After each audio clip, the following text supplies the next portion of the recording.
beauty of editing. I keep telling you. I forgot. Yeah, I'm going to just put my glasses. Not more browner. Yeah, I'm going to go off and on. One thing I would like for people to understand. Oh, I was in a very cold area. I'm not getting browner. You still got sun. It's you're not cooking like in an oven. It's sun. You know, Mexico snows as well. You still can get a suntan in the snow. All right. More so, right? Because of the reflection from Yeah, exactly. There you go. Science. Okay, we have all the lights on. Climate change is a myth. Andy, do not add that. That is not. This is good. This is all going to the end. No. Bloopers. All right. Ay, Dios mío. All right. And we're not reading a script, by the way. People, this is these are questions. All right. Let's get started then.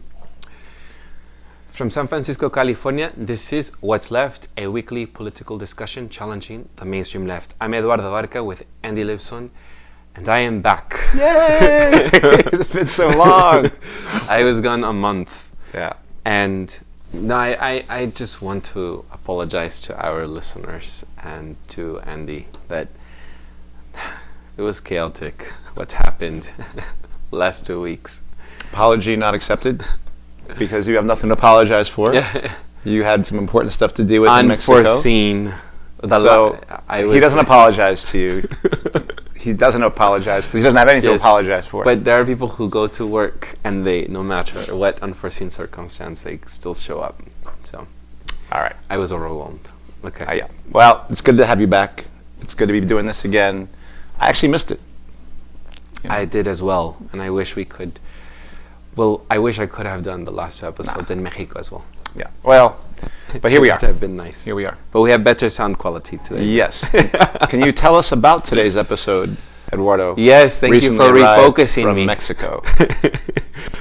As promised from our last episode, we had said we would do Q&A from our listeners. And we have questions, so we will do the best that we can do to answer these questions. Yeah, and so what we did was we sorted through the questions we got from people. Yes.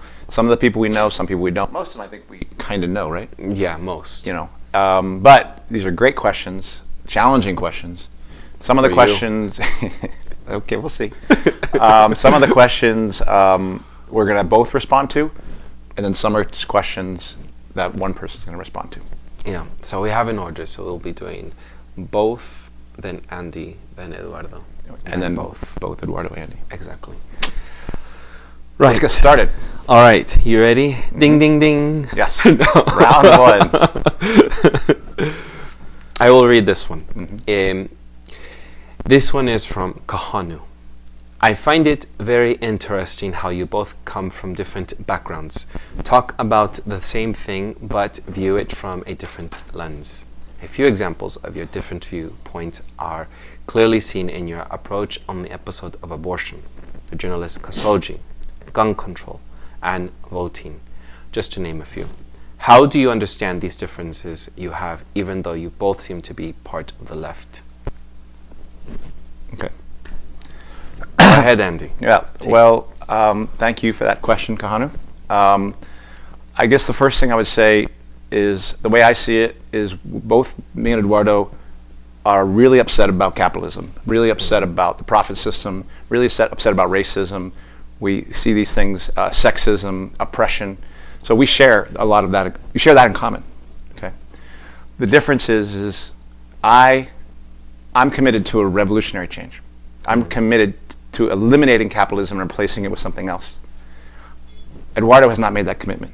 Eduardo, he hasn't. Okay, no, you hate capitalism, but you're not ready to give it up yet. I mean, and he's a reformist. And I guess I think about an analogy. It's like both of us, we know we're on the Titanic. This ship is going down, and both of us are in the lower hold of the Titanic. We're both in the bad section, like steerage. You know, members of the working class. The people rich on the top have it good. Eduardo's in the lower hold down here in the steam engines and making food just along with us, carting bags just like the rest of us. And he's basically saying that we can go up there and try to reason with the people up there, and maybe we can make this work. Because if we could just tell them, if we could just get them to see the error of their ways, then it would be good. And I know that's not going to work. He's going to go up there, and either they're going to convince him to go, oh, look, we can have a good meal here, da da da da da, or they're going to throw him overboard. And my position is those people are not to be talked to. There's no way to reason with them. They know what they're doing to us. We've got to break up there, and we've got to throw them overboard and take control of the ship and run it for ourselves. And if we don't do that, we are going to hit the iceberg. And so I think we both exist in a world we don't like, but Eduardo, I don't think, is committed yet to fundamentally realizing what we're going to have to do to there is no middle ground here. That's the difference in terms of what capitalism presents to us. Thank you for your question, Kahanu. I think that there are two ways you could see this question. This is the one way that you can see this question from the way Andy was responding to this, and as well as how we see this from our lens, given our background, how we do these episodes. I think for me, in response to your question, as well as in response to Andy's answer. Gracias. De nada. Andy, I tried to be serious. Yes. Let's not have any humor here. Andy. All right. Let's not have any humor. I consider myself to be anti-capitalist. I do not feel quite comfortable yet to completely say I am going to be socialist, or I do not label myself that way.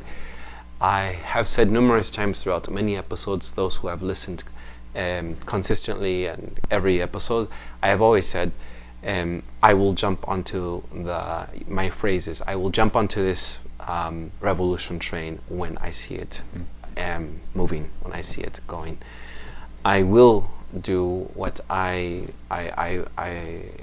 feel most is the right thing to do. If I see a revolution happen, I will participate.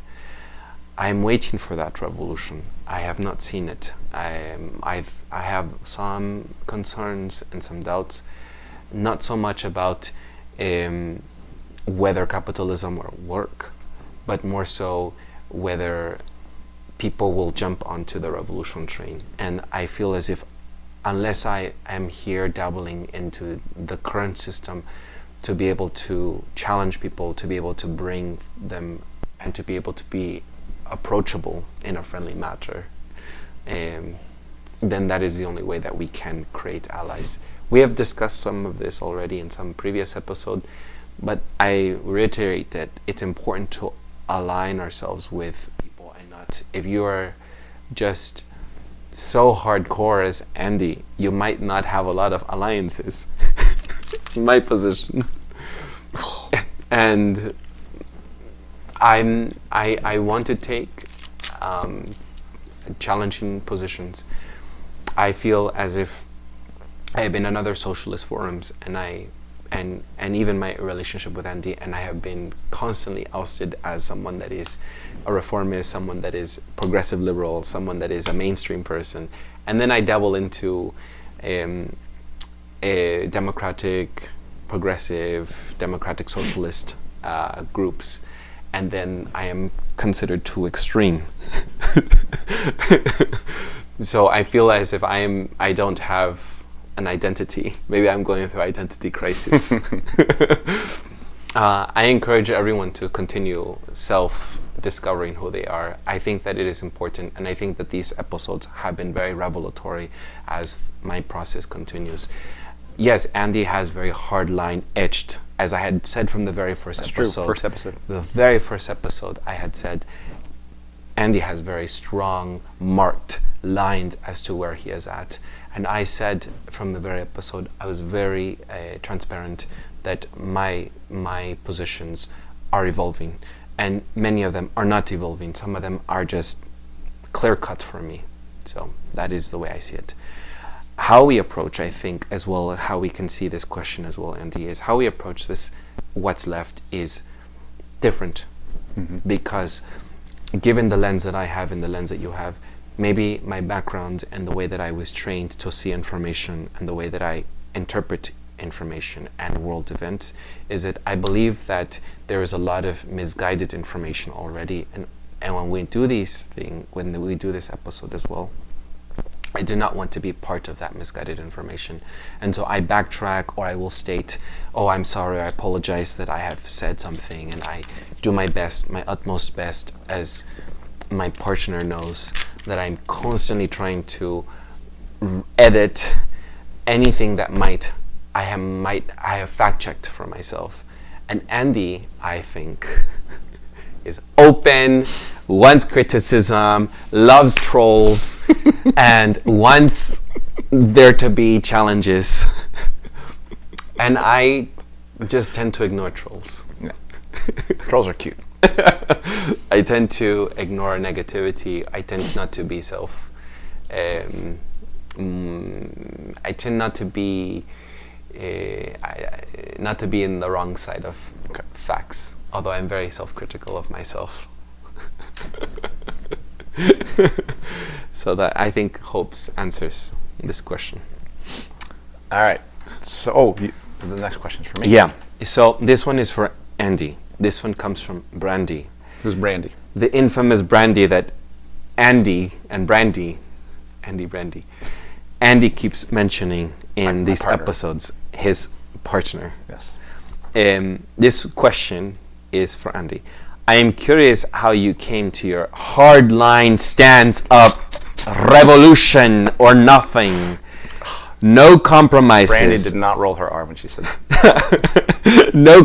i.e., no compromises or trying to reform existing systems. I assume at some point your views on how to create change were more like Eduardo's. If so, was there one thing that suddenly switched your perspective, or was it a gradual process? Well, thanks, Brandy. And I think I will translate that question into why are you such a pain? But no. So first off, I do think it's true. Like I've come to believe that for us to be effective revolutionaries, we actually have to put out what our ideas are about, and I do believe our ideas are uncompromising. There's a few, so I'm going to mention people like Karl Marx and Friedrich Engels talked about the position that revolutionaries face, or actually we all face, by capitalism, is we will have socialism or we will get barbarism. The way I put it, we either get World War III or we have revolutionary change, a working class of the dictatorship of the proletariat. Those are the alternatives for us. Lenin put it during World War I, as he said, we need to turn imperialist war into civil war. So it wasn't about we have to make peace. We have to turn imperialist war. The fact that our country is willing to kill millions of workers in a war of just gold and treasure in the muds of France or Germany or Russia. We have to turn that war into a war that comes home, and we turn it on our own ruling class and take control. That, I do think, talks about that states how this is posed for us. It's posed sharply. Rosa Luxemburg said, when she wrote this book called Reform or Revolution, she said the reforms are not halfway to revolution. They run in opposite directions. Those who are looking only to reform the system are actually looking to do something different than those who are trying to make revolutionary change. It's not a halfway station. It's actually two different processes, or two different outcomes in one. One is trying to keep capitalism and make it work. The other one is trying to eradicate capitalism. And so I would say that my politics ultimately are extreme politics. They're politics of changing the system as it is. And I will say that the thing that led me to it wasn't a gradualness to it. I don't know if I've ever went through what the stage you went through necessarily. There was a gradualness to and we talked about it in the red pill, blue pill episode. But honestly, once I was convinced that capitalism was the problem, then I was done. Like I don't like working class revolution. Let's do it. You went from here to there. To there, and in reality, it was my presence in a socialist organization that gradually wore that down and made it so let's talk about this reform, let's talk about that reform. We're revolutionaries, but let's not really emphasize the revolution because that's going to frighten people off. That's kind of extreme. We don't want to talk about how if the U.S. goes into war in Afghanistan, we want our army to lose. That is the position of socialists. Okay, we don't want to say, look, we're for arming workers, so no, you can't take their guns away from them. We don't want to say that. That's actually, you read it in the Communist Manifesto. That's what you're going to read. We want workers need to be able to be armed so they can take down the state and replace it with a worker state. All right. So, and even the stuff around immigration. Oh, asylum for immigrants crossing the border. What's another one? Abolish ICE. That's not even close to good enough. We want open borders. Let them in. Let them in, and they're our brothers and sisters, and let them in so we can take down our governments, our respective governments. That's why we want them here. We don't want them here to be friends. We want them here to make revolution with us. That's the position. And I have seen time and time again, because reformism, not Eduardo reformism. Because we literally breathe an atmosphere of reformism in this country. Even the revolutionaries only talk about what kind of reforms we can have. It has led to revolutionaries giving up on that end goal. It has led to us, we hide it kind of away when we talk to workers, and then we never really bring it out. And for that reason, we will never, ever get there. Like, I'm not sure we ever will get there, but I am convinced we will never get there unless we speak for it. The revolutions that have occurred, think of American Revolution, Thomas Paine, give me liberty or give me death. He wasn't talking about compromise with the king. He was like, we will kill them or they will kill us. The Civil War, another second American Revolution. It wasn't the people who said, let's make peace with the slave owners and let's try to figure out we can convince them this is not the right thing. Hey, give up the slaves, da-da-da. No, Frederick Douglass, James Brown. James Baldwin? No. Who are you referring to? The guy who did Harper's Ferry. A very famous revolutionary who realized we are going to have to end slavery with fire and with violence. We were going to have to do that, and it ended with Sherman. Okay, so it's not James Brown. So I'm trying to remember because I did a talk on this guy. So I remember his name was John Brown. So you can look him up, and he believed that there was no way to beat slavery by peaceful means.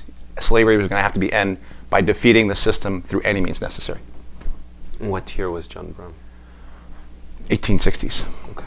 But anyway, that's the situation we face, and I believe to be an effective revolutionary, you have to not just articulate those aims, but you have to always keep those aims that you have, those aims of working class revolution. Extreme only in the fact that we are so immersed in this capitalist system we can't imagine anything else. But all we're really talking about is the people who actually already make things and do everything should run things. That's what that position is. And it's by not, I would just say that I feel like as a revolutionary I'm duty bound to hold up that flag because no one else is willing to do it. And I do believe that my job is to figure out how the struggles of today are connected to that aim. But I cannot lose sight of that aim. I can't stop talking about that aim just so I can make friends. Because that aim is more important than anything else. So that's my answer. Hi, Brandy. All right.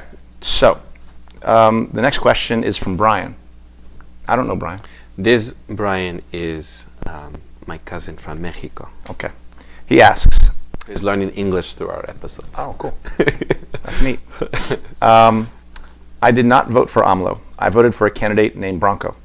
I go back and forth with my cousin Eduardo, this guy, regarding my candidate. I feel my country needs a government like a stern, assertive father, straightening this off-track country. We need to clean up the state. I would like to know more as to why that would be aggressive thing, as Eduardo puts it. He refers back to the 80s and the war on drugs. Maybe Eduardo can expand on this. So I understand this question. I will try to. First of all, Brian is referring to my country, the country of Mexico. And when he is talking about AMLO, that is Andrés Manuel López Obrador, the newly elected president that was inaugurated on the 1st of December. And Bronco was one of the candidates, just to give some people context. Bronco was one of the candidates, and my cousin voted for Bronco and convinced most of his immediate family to vote for Bronco because Bronco was hardlined. He wanted to get corrupt people and people who were doing drug-related things and people who steal. He literally said he would cut their hand off. And when they questioned Bronco, oh, you just mean figuratively? No, he said, no, I will literally cut off any thief's hand off their arm. And that is, many Mexicans feel as if he would have been a very strong, like stern, as he put, stern father, like to straighten off the country. Now, I have said this to Brian. I don't know why this question is, but I told him, okay, fine, I'll put it. We have seen around the globe many of these strong presidents who have suddenly become that are very authoritarian. In the Philippines, there is Duterte, who also has this war on drugs, who wants to try to criminalize addicts and wants to criminalize people who are selling drugs and put them in prison and also kill. And as Duterte has said, he mentioned the Holocaust, and he said he would kill more people than the Holocaust. This is a quote from Duterte. This is the president elected recently of the Philippines. There are other ones like that. The government, Al-Sisi of Egypt as well, the Prince of Saudi Arabia. We have many people that are in government that have leadership roles around the world, and we can see and witness history of their approaches to be able to deal with stealing or petty crime, drugs, and all this. All of that is a symptom of a larger system that is happening. It is not, you cannot cut off, the way I have understood it is that you cannot deal with the symptoms by putting people in prison because of petty crime, by showing a strong hand and trying to curb corruption or curb crime in a country by imposing very strong hardline laws to imprison people. It does not work.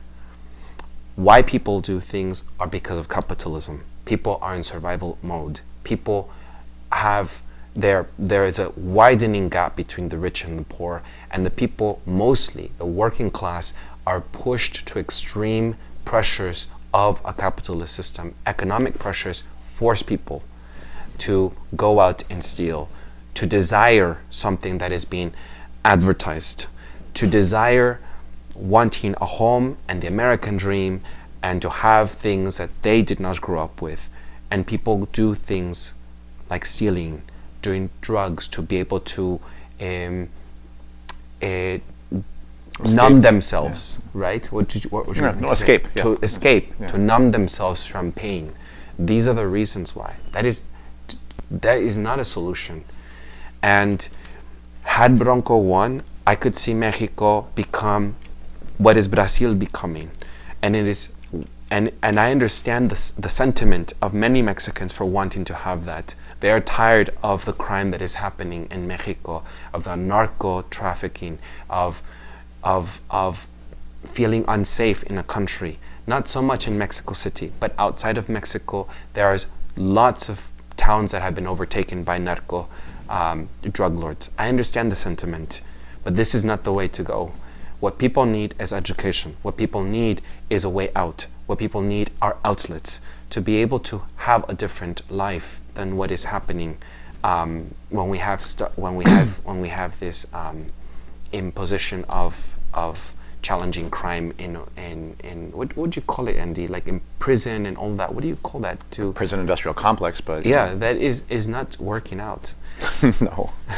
Look at us here in the country. Yeah. And when I said to him about the 80s and the war on drugs, we look at intervention that happens in the Middle East on dictatorships. We look at interventions that happen in Mexico with all the narcos. When you had cut off the head of the snakes in Mexico, all the big drug lords, you had all these smaller snakes form in Mexico that allowed my country to have all these groups challenge each other. That is a war going on of gangs and groups that are happening even in Latin America, and that was a symptom of the war on drugs that Reagan's time, just say no time, which I won't expand at this moment, but I think we should do an episode the next time. But I want to do another episode on the war on drugs because it's a symptom that is happening in all of Latin America, from Colombia to down to Bolivia. I'm just talking to you, but you can take and this. in Afghanistan. And Afghanistan. And where are we transporting all these narcotics? Round 2? Okay, so I think for this one, I read the question. Yeah. This is the question for both of us. Oh, right. And this is from Jonathan, your brother. Yeah. Okay. So Jonathan asks, looking back at all the episodes that you both have done, which is your best episode that you enjoyed? Which episode did you not like, and which was one where you will delve deeper for future episodes? No, you go first. I spoke last. I know, but it was when I spoke first for the both one. This time you go first. Okay. All right. The episode I think that I liked the most. That. The episode which is your best episode? Yeah. That you enjoyed.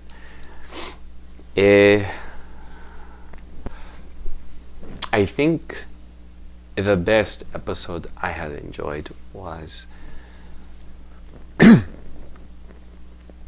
our first disagreement, I think, on Alexandria Ocasio-Cortez. But then I think back to the Democracy Now! And media in general, that we had disagreements. But it was, I think, around that time that we began challenging each other on positions. And I think that challenging each other is a good thing, especially for people to witness, because it shows that we can have disagreements and agree to disagree, right? But I think it was funny, some of the episodes, because looking back, it was as if I think I loosened myself because I talked to you in this forum when we're alone. And I think for the Democracy Now!, the previous episode to Democracy Now!, I was taken aback that Andy challenged me and what threw me off attacking Democracy Now! I love Democracy Now! I listen to Democracy Now! Every day. I listen to other things just in case a troll wants to just say, oh, you see, there's only one media. I listen to it every day. I will, except 5 days of the week, I listen to it. And I listen to other things. I want to continue saying that. But the point is that Andy had thrown me off because I had never heard him say to me outside of our What's Left, thrown at me about Democracy Now! And the people you listen to, and I think for me it was like, what? Huh? Hold on, let's take a pause here. And we did that of the following episode. We had discussed about just media in general. And I think that was the best episode for us to discuss our disagreements and why we had. I was baffled, really, with Andy at that time. And then we had the Alexandria Ocasio-Cortez one. Any episodes that you didn't like or that were challenged, that you thought were kind of like be I think uncomfortable? that were challenging for me were the Syria one and Russia, because I'm not as familiar with foreign affairs when it comes to Eastern Europe or the Middle East as strongly. Those are my weaknesses, and I'm still learning and developing. And I find myself as well at loss with words when it comes to Yemen and Syria and the intervention. I don't want there to be intervention. But for me, what was challenging is how do we allow a country to self-commit genocide or exploitation of its own people, and we stay back. And that is for me challenging, I think. I'm still learning how to deal with that when you allow people to be, and I don't trust this government to be able to intervene, and I've said this many times, and that was the most challenging for me, and I think we should delve into it more in another episode. Yeah. For me, I agree with the Alexandria Ocasio-Cortez. That was I really enjoyed that. I enjoyed the one about voting. Oh. Why you should vote? Why you shouldn't vote? That was fun. People were very excited. Yeah, I enjoyed the one, although it kind of had afterwards, the one about climate change. I actually enjoyed kind of. Threw me off with that one as well. You know, like I'm just going down this rabbit hole of like I'm not so sure about human caused climate, whatever. I wasn't ready for that as well. And I mean, it was uncomfortable, but I'm glad that I just said what I really believed, even as I'm questioning that belief. I'm still in a place of flux around it.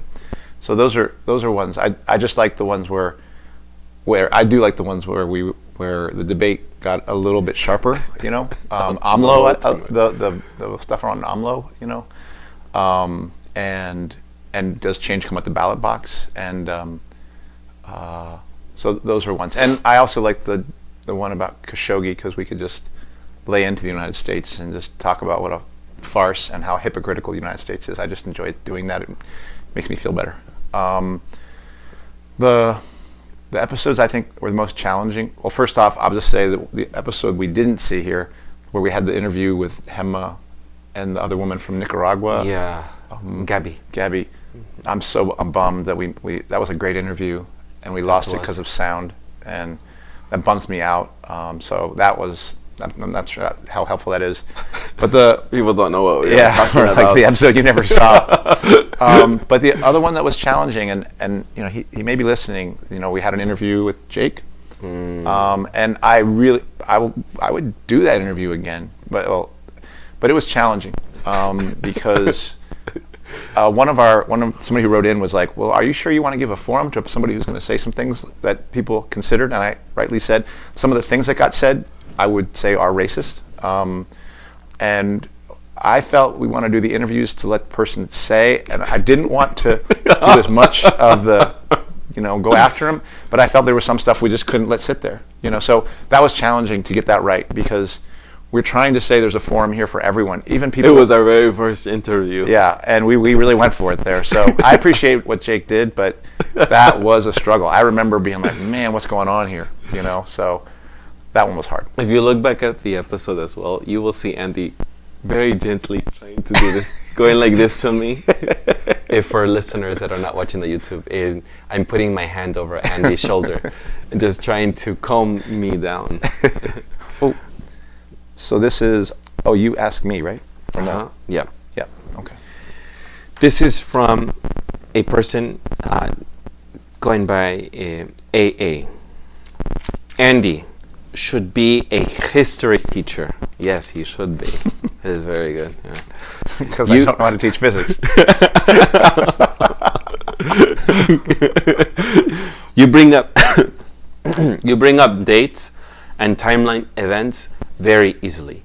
I think we Americans, U.S. Americans, because Mexicans are Americans as well, U.S. Americans, but she says Americans, are so caught up in our own world and only think about our own politics. Andy, can you please give us a brief history of how the socialist movement started and disintegrated? Well, I appreciate the vote of confidence from AA. Is that Yes. who it is? Okay. AA. Friend of yours? Yes. Okay. So thank you. My answer is no. I cannot give you a brief history of of the starting and the disintegration of socialism. What I'm first going to do is tell you some books. You're going to make a choice of whether you're going to read them or not. But these are some books that I think, if you read them, you will have to decide what you think. You'll begin the process of deciding what you think is really going on in this world. And I think I would start with the Communist Manifesto written by Marx. But if you want to know about the first socialist-like revolution, you can read his the Civil War in France, another book by Marx, where he writes about that. If you want to read about another socialist revolution and know more about its history, you could read the History of the Russian Revolution written by Leon Trotsky, which I think is one of the best histories for it.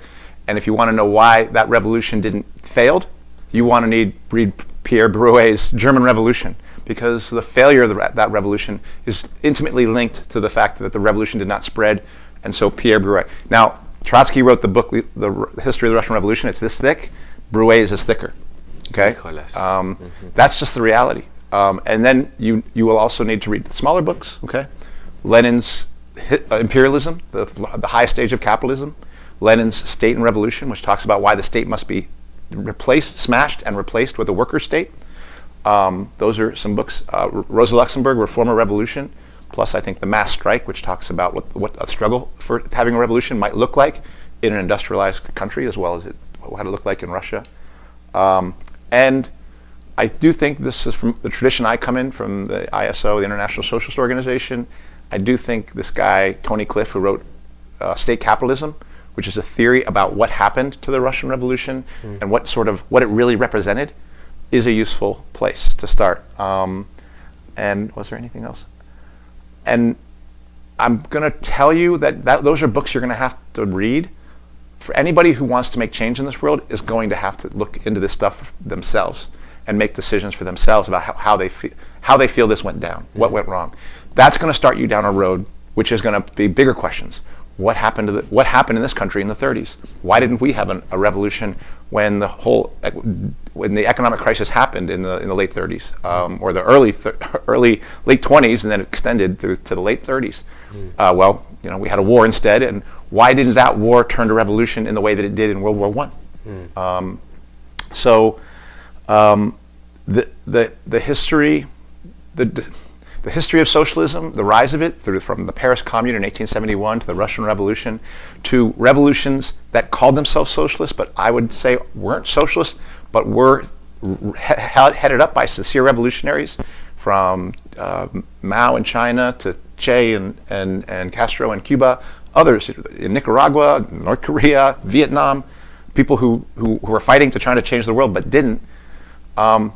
How to understand how they're all connected, you will have to read and look into that. But let me be clear. Like, the reason that I know about dates, or the reason I know about this, is not to your knowledge of history. I think yes. that is what she is trying. Like, yeah, you're so just knowledgeable with. Well, Marx wrote something that he said the philosophers want to understand the world, but the point is to change it. But you will have to go on a journey of seeing what you understand about the world if you're going to be able to change it and not be fooled by the people who are constantly trying to tell you, no, what you believe is wrong, this is wrong, here's how it really is. The fake news of the capitalist class, basically, the 24/7 fake news of it, to the idea of, meritocracy and the capitalists do this and the capitalists do that, and giving themselves credit for shit they don't really do. So you are going to have to learn that history. It will be, and the good news is, when revolutionary periods come, people read all this stuff and want to read it because they're trying to understand this. The bad news is we're not in that period, so you are going to have to slog through that yourself. If you do read those books, I would actually welcome it or invite you to let me know, let everyone know. I would love to talk about what you think about them. But the fact is this is a journey. Anybody who's serious about changing the world is going to have to go on not by themselves, but they are going to have to start that journey of their own initiative and find allies who will help them sort this stuff out. But no, there's no easy answer for this. There's no quick sketch I can give you. And if I did give you it and you believed me, it wouldn't mean anything. You have to go on that journey yourself. We could discuss it then, and then we can decide what we both agree on and don't agree on, and what it means for the struggle to get rid of this system. That's the point of talking about any of this stuff. Not to understand it, but to change the world. Okay. All right. I like that what's left includes who's the This is AA. Oh, this is AA again. Okay, sorry. I like that what's left includes other countries' politics. I am fascinated with the aspect of Mexico I did not know. Eduardo, you bring up little bits here and there to compare to the United States. I did not know Mexico had 11 Supreme Court justices, or there was a similar fight against gasoline tax in Mexico City as the Yellow Jackets, the ones in France. Your background gives an international lens to what's left. You bring up Brazilian elections, French resistance, Mexican elections, European Union affairs, and Brexit, while at the same time are very familiar to American politics. Eduardo, can you explain how the political government works in Mexico in comparison to the United States? Yeah, let's see. I'm not familiar with everything. I want to just be transparent. I feel as if that's a little bit too much. I have traveled to 20 countries in the world, and that is very little compared to how many countries we have in the world. And I think that my background, having spent my summers in Europe when I was a teenager, it allowed me to sort of see the lens of the USA in a different way, because I was outside of it. I stepped outside of it. And having grown up in Mexico as well, I think that also gives me an idea of, like, I had to use the USA, I had to use my own background of Mexican politics as a base to be able to understand US American politics. Because when you're sitting at home and you have the radio on, or you have your parents discussing what's happening back home, you are constantly hearing things, and then you're wondering in school, because I went to school here as well in the USA, constantly wondering what you learn at home and how you are trying to figure out this country, the USA's country's politics, how it all is related or similar or different. And so I did bring up Brazilian elections, because remember I had told you I wanted to know what is happening there, and I thought it was very important. Or the French resistance we discussed and stuff. That is, I think, familiar to me, but I always want to know more, so I wanted to discuss it to be able to do my own research on it as well.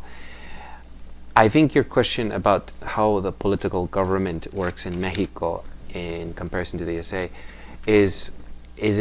how is it different? Do we run similar to the USA, or is it like in other countries where you have parliament? I will try to explain very briefly, because it is very complicated. Let me just try to give a very brief to answer your question. It's similar to the USA in the sense that there is an executive branch, there is a judicial branch, and there is a legislative branch. Now, I did not do all of my research for this question, because I kind of just going by what I know. So forgive me if I'm doing no service to this. But if I remember correctly, this is how it goes with this. In the USA, so I'm going to help US American audience. In the USA, you have 50 senators. 100 senators, because you have 2 senators per state. You have 50 states. That's what I wanted to say earlier. In Mexico, we have 31 states and 1 capital, like you have here in Washington, D.C. Our Washington, D.C. is Mexico City. We have 31 states. You have 50 states. You have, just like you in the USA, we have 2 senators per state as well. That would be 2 times 32 would be 64. Yes? So we have 64 senators and you have 50 senators. However, here is the difference. Because you have a total of 100 senators in Congress in the USA, we have 128. How do we come to this number if you have 2 senators per state? This is where it's challenging. So again, I'm not going to explain everything, but just to explain these 3 branches. We have 64 plus 32 senators that are chosen from, so you have, the state is divided by 2 regions, and you vote 1 senator, one region votes for 1 senator, another region votes for the other senator. Like I said, Andy, I'm not going to explain every detail because so many departments, so many cabinet members, so many things. So I will just say this. 3 branches of government. We have judicial, legislative, and executive. We have the president that is voted only 1 term and stays for the term of 6 years. In the USA, you have 4 years, can be re-elected for another 4 years, a total of 8 years if the president gets there, right? We vote every 6 years for a president on the first Sunday of July. That's for executive. Simplify. For judicial branch, I have said this already. We have 11 magistrates, which is judges. They are in term for 15 years. That is it. We do not have life. This whole life appointment is just like, it's just incredulous to me. I don't know how people come to this conclusion. Cancer, there's all these things trying to going prop on. up Bader Ginsburg right now. I know, you see? That's what happens. Everyone's trying to keep Keep her poor alive. Ginsburg. She is trying to retire. Can't I just have a life?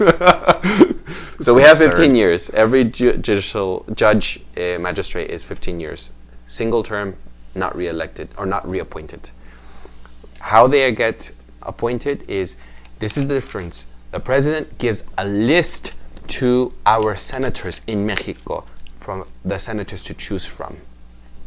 Not the president does not choose a magistrate and appoint it and then it gets through the whole nomination process. No, it is just given a list. So that's judicial, that's executive.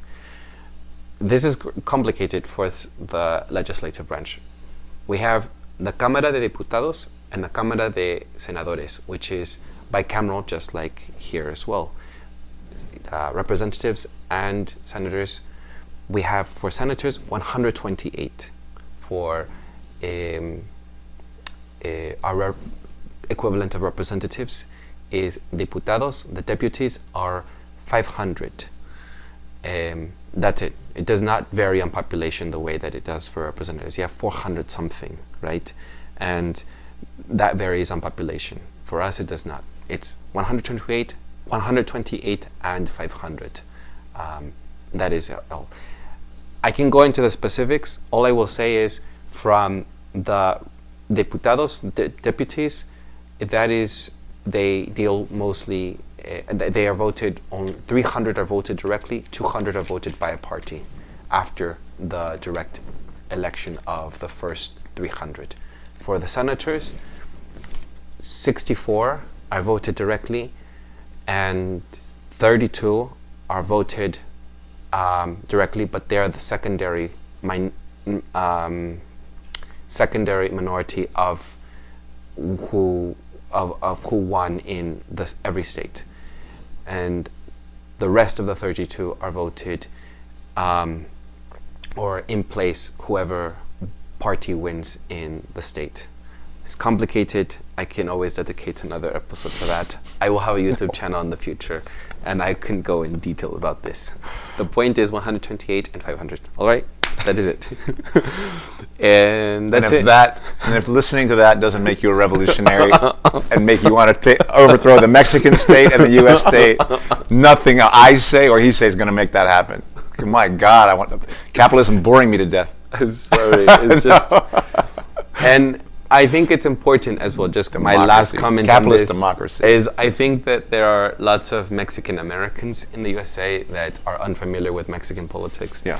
And I think that someone that we know, a mutual, Yeah. someone that we know has appreciated Yeah. that I have delved into it from time to time as Yeah, well. I mean, I think I definitely agree that you brought a lot of international knowledge and kind of input of other countries and other experiences. So I think she's right to point that out. Yeah. And we're having right now a crisis on gasoline. So it's Mexico? another thing. Yeah. Okay. This just... Oof. All right. I won't discuss the gasoline right now. So I think we are having a break. Yes. Andy, speak. Yeah, so we had the film ended and we were talking off camera. And we were realizing we're only halfway through our questions. And we're already at 50, we're going to be at 55 minutes or something like that. What's this going to be? And do not underestimate those 30 viewers that we have on YouTube because we have a lot of listeners. Yes. Abandon ship. Go to iTunes. Listen to our podcast. So I think what we're going to do is this was the first half, and I want to end with a quote from a friend of mine who had some comments about a previous episode because we're going to read a quote from my mom the next time. My mom had a great quote, which I want to share with you all. But that will be the episode 2 of part 2 of questions for what's left or something like that. This is part 1. We're going to cut it off here.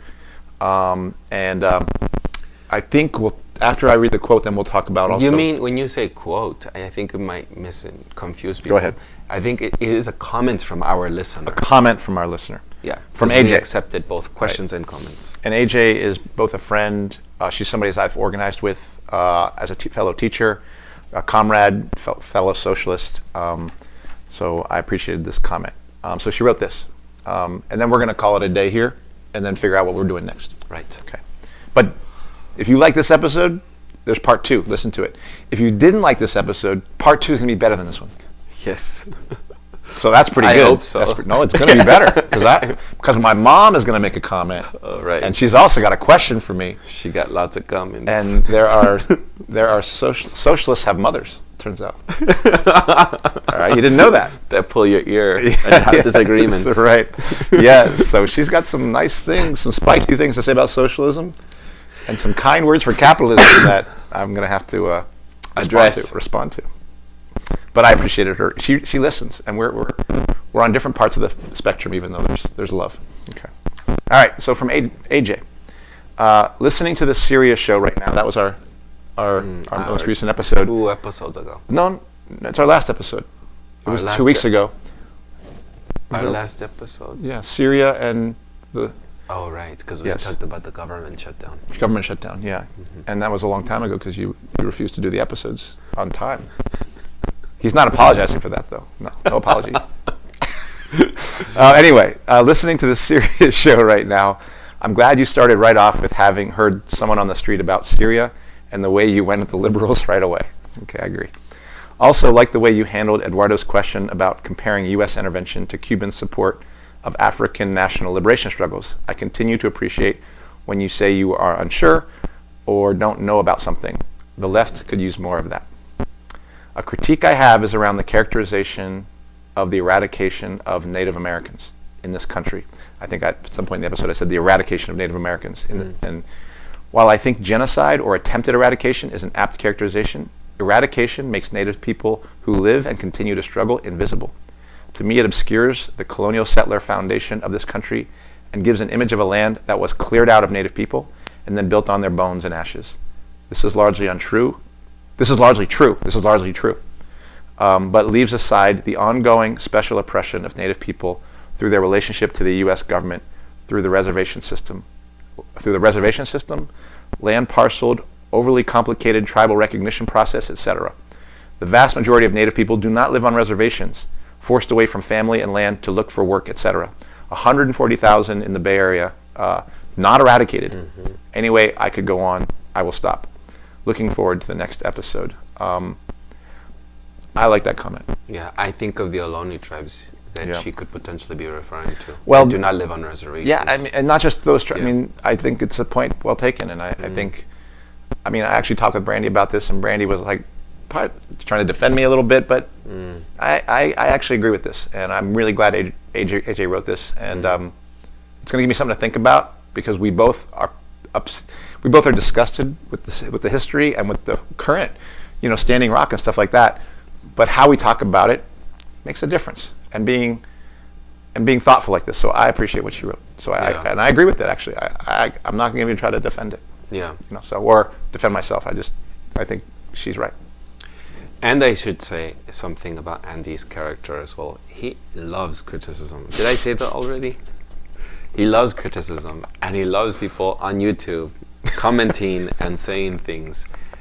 I think that is what makes our episode unique. I should end with that, because people really like transparency, and they like to have realness and authenticity. And I think that that's what's missing in today's dialogue in the media. I think that you, more than me, accept it, and I don't know how you've come to it.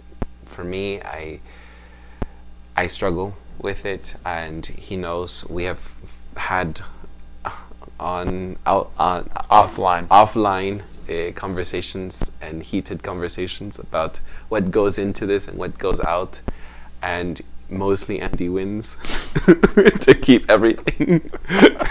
I like criticism, but I like my way more. It is a inside joke for us, because Yes. I have come to also learn to accept that we are imperfect, and that I'm not always going to get it right. And there are a couple of episodes that you'll see that I completely botched whatever I had said about an if topic. But I think that is what makes people feel relatable to us. Right. And I'll just say that I do like I appreciate criticism, but it has to be honest criticism. And I mean, like, Not attack us for not our just spectacles BS or and something. trying to hide with an illusion, Yeah. because there's criticism that's like, I'm going to keep moving the goalposts, and I'm like, I'm done with that. I don't Yeah. like that. But the people like yourself and most of the people here, it's honest, and that's the most important part. So that's what's important to me, is this more the honesty than maybe the criticism, I guess. Yeah. You like to be, I don't know, Andy. You like to be honest, transparent. I'm trying to make sure it's clean, it's clear, it's truthful. Yes. Yes. Well, I think we share the need for that honesty. So, All right. Anyway, so this is part 1. We're gonna do part 2 in another week or 2. Yeah. Because as I was telling Eduardo, my school is doing UTLA teachers are on strike, and my UTLA. United Teachers of Los Angeles, and it's about 30,000 teachers, 600,000 students. It's the second largest union in the country, and it's a big deal that they've gone on strike. And I'm gonna see if there's a teacher who I know in LA who. My school is actually doing a sister school. We're actually adopting a school and helping them. We actually sent them. Well, we raised about $400 for them recently. So, and we're going to send it to them and help them with their struggle. Give context, Andy. There's a strike happening. Yes. Yesterday there was a strike happening Yeah. in Los Angeles. Teachers went out because of. You have more context. Well, I've been in Mexico. We're going to talk about it. I mean, and I'm not. That's just, if you don't want. If strike doesn't excite you, then I'm not sure to tell you. We're going to talk about it next week, and so I think it's a big deal, and It is a very big deal. Yeah. So either we're going to talk about that here, or we might be able to do an interview, which I think would be really cool, and we will do really a Skype-like kind of thing. Yeah. I'm going to talk to the woman who I've been in contact with there, because I think she'd be great. She's also a fellow socialist, and she's awesome. Wow. And hear what's going on. So I think that's what we're going to do next week. And then in a subsequent week, if we're going to do part 2 of questions for what's left. Because these questions are brilliant, but they're kind of timeless, or at least they're timeless for the next year or so. Unless something comes up, of course. Right. I would love to do an interview with someone that is experiencing foreclosure, evictions, or anyone that is having because of the furlough days of the government shutdown. shutdown, yeah. Because it's so Yeah. relatable. Yeah. But if not, we'll do this part 2. Well, I think the LA thing is the The LA thing will come first. Okay, Yeah, right. I meant Okay. the after. Okay. So, I think we already know we're going to try to put that together. It'll be next week. And we're glad to be back, right? Yes, finally. It feels strange. And where can Yes. people listen to this, Eduardo? Right. please subscribe, share, rate, and review. You can find us on iTunes, Stitcher, Google Play, BitChute, and YouTube. Well done. And please rate, review, subscribe, best of all, share. Yes. Thank you very much. Thank you very much. Happy New Year. Happy New Year. Happy New Year. And we're looking forward to we've done almost 6 months of episodes, which is longer than we thought we'd go. Yeah. There was a question about how much longer you think we'll do this. Yes. You want to say something about that? No. Okay. We'll answer it then. We're going to do it another year. That's the answer. Okay, yes. All right. We'll see you next week. Thank you all very much. All right. Ciao.